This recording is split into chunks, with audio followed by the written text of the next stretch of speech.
So students, last class में हमने बोरोडिन हुंस-डिकर reaction की बात की थी, जिसके अंदर silver salt of fatty acids को जब हम लोग ट्रीट किया करते थे ब्रोमीन के साथ CCl4 की प्रेजेंस में, तब हमको मिलता था क्या, alkyl iodide, sorry alkyl bromide. पर अगर सेम रिएक्शन को हम लोग परफॉर्म करें आयोडीन के साथ, तो हमें एल्काइल आयोडाइड की जगह मिलता है क्या, ईस्टर। देखिए किस तरीके से, जब हम लोग दो molecule silver salt of carboxylic acid को I2 के साथ रिएक्ट कर रहे हैं, तो देखिए हो क्या रहा है, ये दो I2 यहाँ पर जो आपने दो मॉलिक्यूल लिए तो दो Ag मिल जाएंगे, ये दो Ag ये दो I के साथ मिलकर बना देंगे क्या, 2Ag। बच गया ये मॉलिक्यूल और ये, यहाँ इन दोनों में से कोई एक CO2 मॉलिक्यूल यहाँ निकल गया। अब बाकी बचा क्या आपके पास, एक अल्काइल ग्रुप और दूसरा क्या बचा आपके पास में, एक carboxylic group RC double bond O। तो ये दोनों एक दूसरे की वजह से सेटिस्फाई करते हैं। इसको हम लोग बोलते हैं क्या, सिमोनेनी रिएक्शन।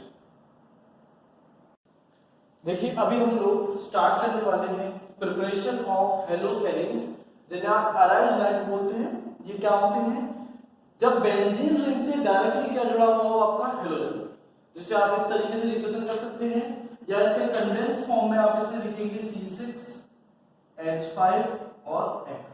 ठीक है, इसमें पहला तरीका बेंजीन। बेंजीन से जब हम लोग हेलो रिंग बनाते हैं, तब इस प्रोसीजर या रिएक्शन को कहते हैं इलेक्ट्रोफिलिक सब्स्टिट्यूशन रिएक्शन, क्योंकि इस दौरान होता क्या है, एक इलेक्ट्रोफाइल, क्योंकि आप यहाँ हेलोजन जोड़ने वाले हैं, तो वो इलेक्ट्रोफाइल क्या होगा, X+ आता है, बेंजीन से H+ हाइड्रोजन को हटाता है और उसकी खुद की जगह पर जुड़ जाता है। ये रिएक्शन तभी होगी जब आप अटैक कराएंगे किसका, हेलोजन का, और हेलोजन का अटैक क्या कहलाता है आपका, हेलोजिनेशन। अच्छा, इस रिएक्शन को करने के लिए आपको चाहिए होगा एक Lewis acid. Lewis acid for example FeCl3 या AlCl3। लेविस एसिड वो एसिड्स होते हैं जो कि लोन पेयर ऑफ इलेक्ट्रॉन्स को गेन करने की टेंडेंसी रखते हैं। तो देखिए, अगर आपने बेंजीन पर Cl2 का अटैक कराया, अब भाई attack of halogen is known as halogenation, तो attack of chlorine is known as chlorination. तो आपने बच्चों अगर क्या कराया, क्लोरीनेशन कराया AlCl3 या FeCl3 की प्रेजेंस में।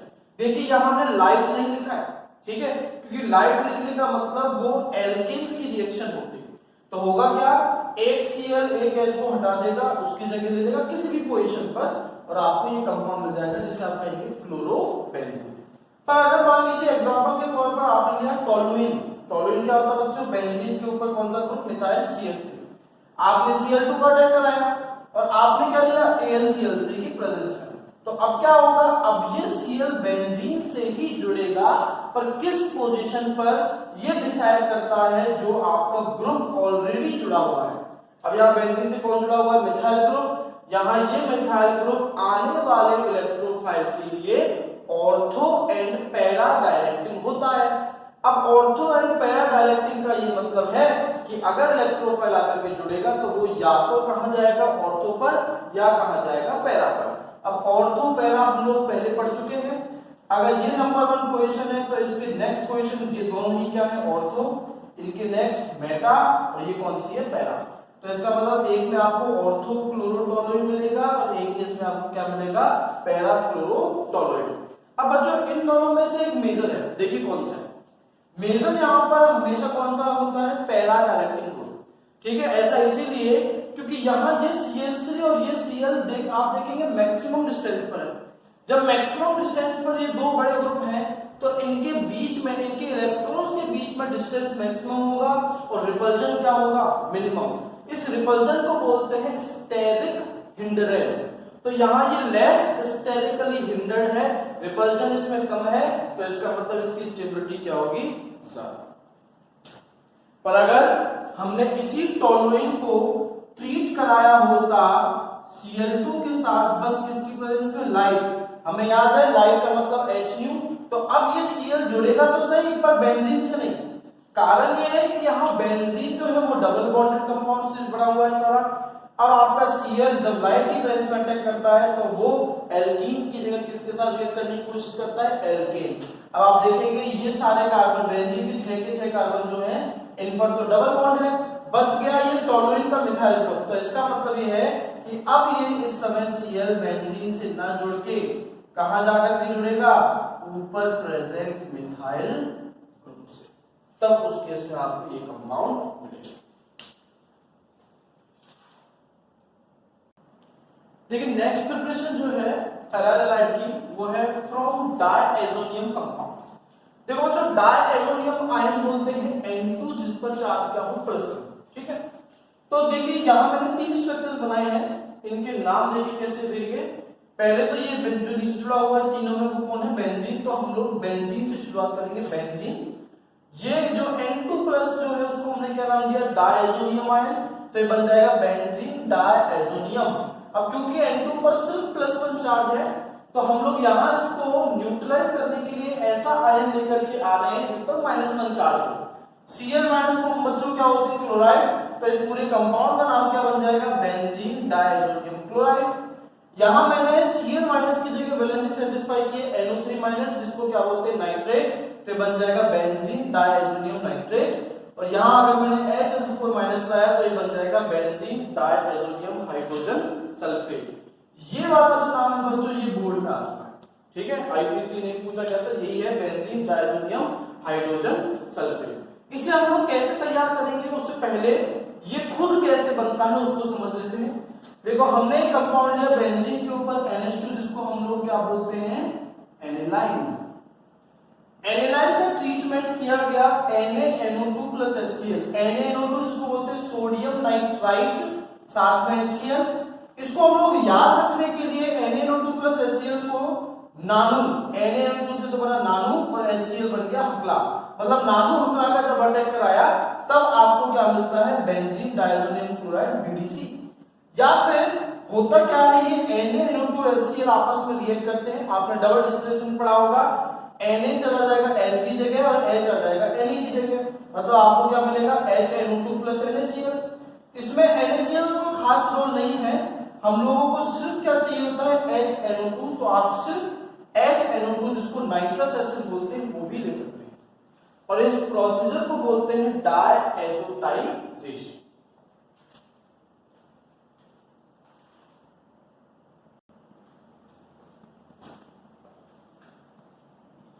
देखिए अब किस तरीके से BDC मतलब बेंजीन डायएजोनियम क्लोराइड से आप डिफरेंट काइंड्स ऑफ हेलो एलीन बना सकते हैं, ठीक है।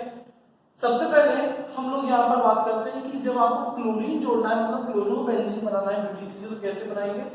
अगर बेंजीन डायएजोनियम क्लोराइड की रिएक्शन Cu2Cl2 जिसको आप CuCl भी लिख सकते हैं, इसकी प्रेजेंस में और किसका अटैक कराते हैं, HCl का, तो आपको मिलेगा क्या, क्लोरोबेंजीन यहां से, और ये आपका नाइट्रोजन अलग हो जाएगा, ठीक है। इस रिएक्शन को नाम दिया गया है सेंट मेयर्स रिएक्शन। ये बहुत इंपॉर्टेंट रिएक्शन है, कई बार बोर्ड में आ चुकी है। अगर आप चाहते हैं Cl की जगह Br को जोड़ा जाए तो आप CuCl की जगह क्या लेंगे, CuBr, और HCl की जगह क्या लेंगे, HBr, आपको मिल जाएगा ब्रोमोबेंजीन। पर जब भी आपसे पूछा जाए what is Sandmeyer's reaction, तो आपको क्लोरीन वाला ही एग्जांपल देना है, ठीक है। अब देखिए ऐसे ही बिल्कुल रिएक्शन है, बस थोड़ा सा अंतर ये है कि आप CuCl की जगह किसका इस्तेमाल कीजिए, कॉपर पाउडर, ओनली Cu का। सेम प्रोडक्ट मिलने वाला है, बस नेमिंग रिएक्शन बदल जाएगी। सेंट मेयर्स की जगह उसको आप क्या बोलेंगे, गेटरमैन्स रिएक्शन, ठीक है। सेम अगर आपको Br जोड़ना है तो आप क्या ले लीजिए, कॉपर के साथ में HBr ले लीजिए।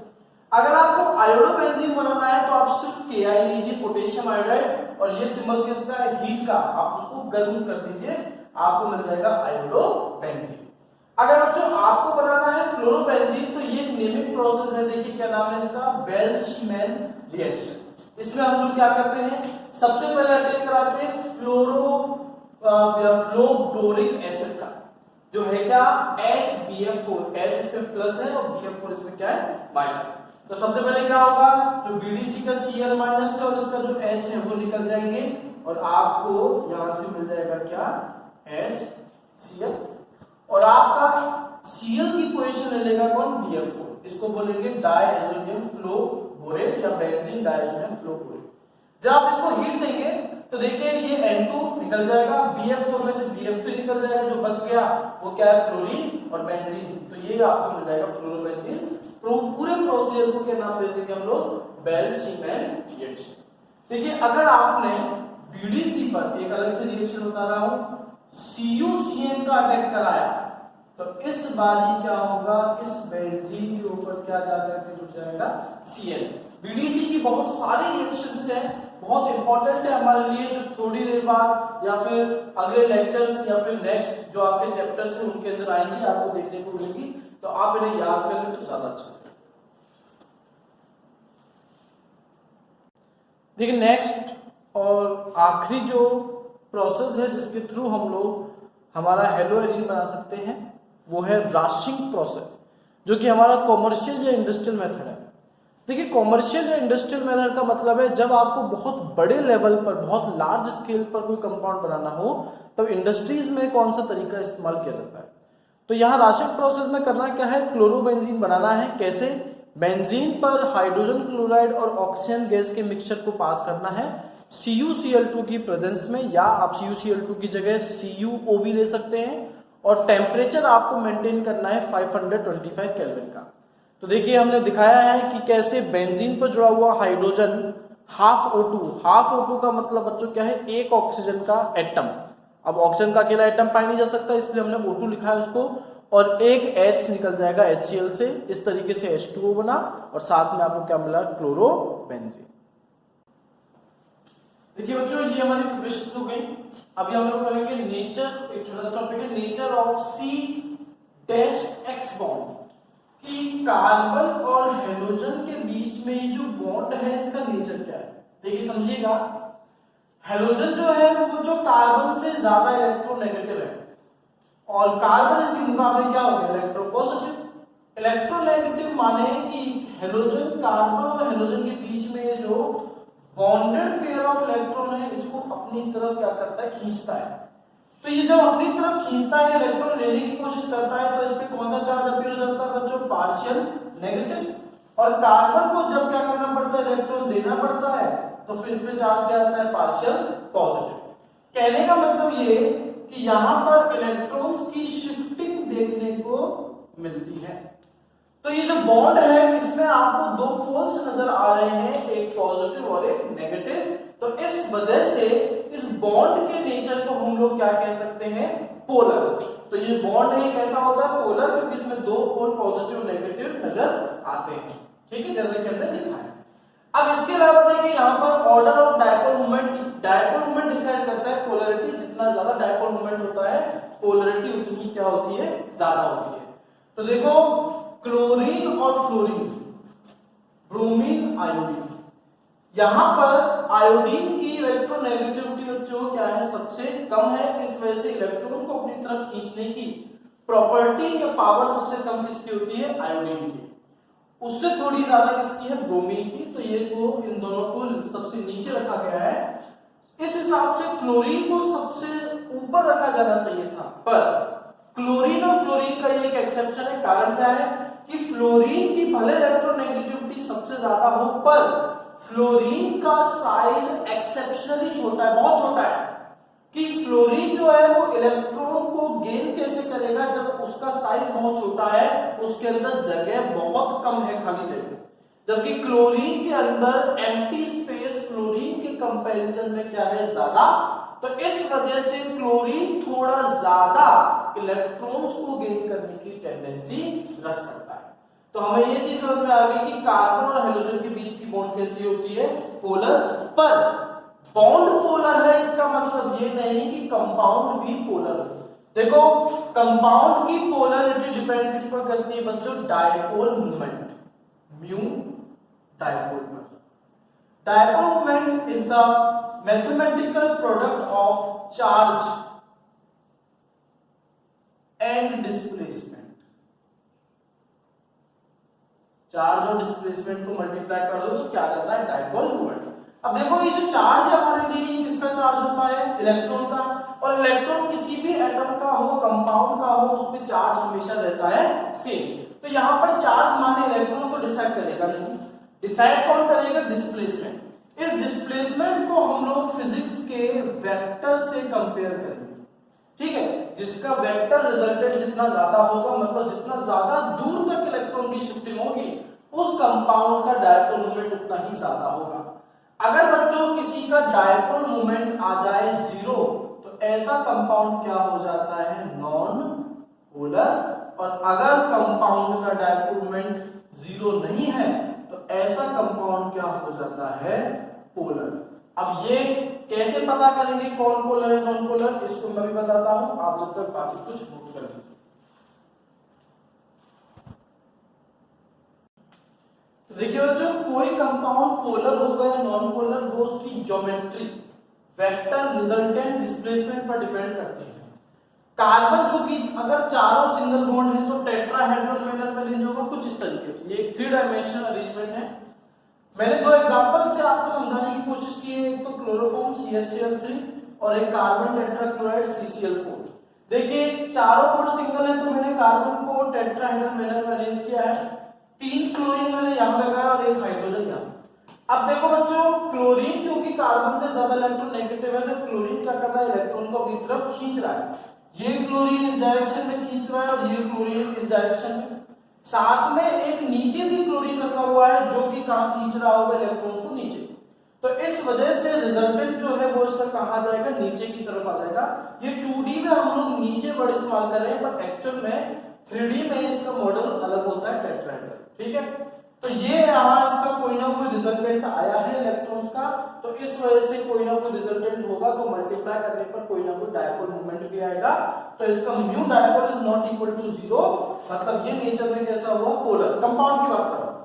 और वहीं अगर यहाँ CCl4 को देखो तो इस क्लोरीन इलेक्ट्रॉन को इधर खींच रहा है, ये क्लोरीन इधर, तो ये दोनों एक दूसरे को कैंसिल आउट कर रहे हैं। और ये क्लोरीन इधर खींच रहा है, तो ये क्लोरीन इधर, तो ये दोनों भी एक दूसरे को कैंसिल आउट कर रहे हैं, जिसकी वजह से इसका नेट रिजल्टेंट जो है वो क्या आ रहा है बच्चों, 0। तो अगर ये 0 आ रहा है, 0 को किसी से मल्टीप्लाई करो, आंसर क्या आएगा, 0। तो इसका डायपोल मोमेंट 0 आ गया, तो CCl4 कैसा हो गया, नेचर में नॉन पोलर। देखो अभी हम लोग कुछ स्टार्ट करने वाले हैं physical properties of halo alkanes.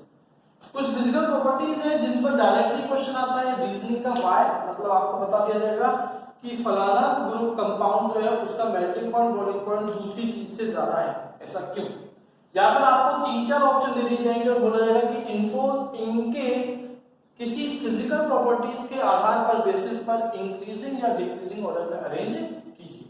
तो देखो सबसे पहले जो फिजिकल प्रॉपर्टी हम लोग कवर कर रहे हैं वो है melting point and boiling point. देखो आपके हेलो एल्केन हो या कोई भी ऑर्गेनिक कंपाउंड हो, उसका बॉइलिंग पॉइंट और मेल्टिंग पॉइंट डायरेक्टली डिपेंड करता है, डायरेक्टली प्रोपोर्शनल होता है किसके, वैन डर वाल्स फोर्सेस के। अब ये वैन डर वाल्स फोर्सेस जो होते हैं वो डायरेक्टली प्रोपोर्शनल होते हैं किसके, मोलर मास के। जितना ज्यादा किसी एटम या मॉलिक्यूल का मास होगा, उतना ही ज्यादा कौन से फोर्सेस अप्लाई होंगे, वैन डर वाल्स फोर्सेस, और उतना ही ज्यादा क्या हो जाएगा, melting point, boiling point. Force of attraction जितना ज्यादा होगा, दो मॉलिक्यूल्स को एक दूसरे से दूर करने के लिए आपको उतनी ही ज्यादा एनर्जी लगानी पड़ेगी। अब मोलर मास सबसे ज्यादा किसका है, आयोडीन, फिर ब्रोमीन, फिर क्लोरीन, और सबसे कम कौन है, फ्लोरीन।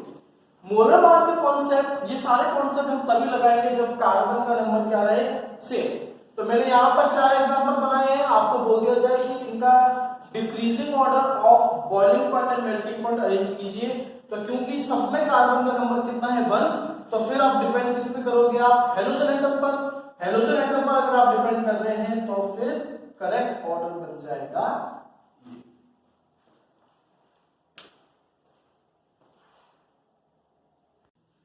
नेक्स्ट देखिए, ये जो आपके वैन डर वाल्स फोर्सेस होते हैं, ये सरफेस एरिया के डायरेक्टली प्रोपोर्शनल होते हैं। जितना बड़ा सरफेस एरिया होगा, फोर्सेस ऑफ अट्रैक्शन का मैग्नीट्यूड उतना ही क्या होगा, ज्यादा। सरफेस एरिया ब्रांचिंग के, मतलब सब्स्टिट्यूएंट्स जो आ जाते हैं, उनके इनवर्सली प्रोपोर्शन होता है। तो इसका मतलब वैन डर वाल्स फोर्सेस भी ब्रांचिंग के क्या हुए बच्चों, इनवर्सली प्रोपोर्शनल। हमने देखिए 3 एग्जांपल बनाए हैं, ए, बी एंड सी। ए क्या है, ए का कॉमन नेम है एन पेंटाइल ब्रोमाइड। बी का कॉमन नेम क्या है बच्चों, आइसो पेंटाइल ब्रोमाइड। और सी का कॉमन नेम क्या है, नियो पेंटाइल ब्रोमाइड। अगर देखा जाए तो यहां पर सरफेस एरिया ये 5 कार्बन का। इसमें देखा जाए तो सरफेस एरिया ये है 4 कार्बन का, और इसमें आप देख सकते हैं सबसे कम सरफेस एरिया है। तो यहां पर क्योंकि कार्बन का नंबर सेम है और हेलोजन एटम भी तीनों में सेम है, तो आप इस रूल को अप्लाई कर देंगे।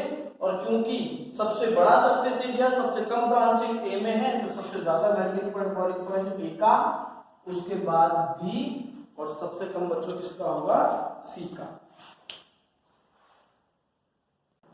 देखो दूसरी जो हमारे पास प्रॉपर्टी है, फिजिकल प्रॉपर्टी हेलोजन की, वो है सॉल्युबिलिटी।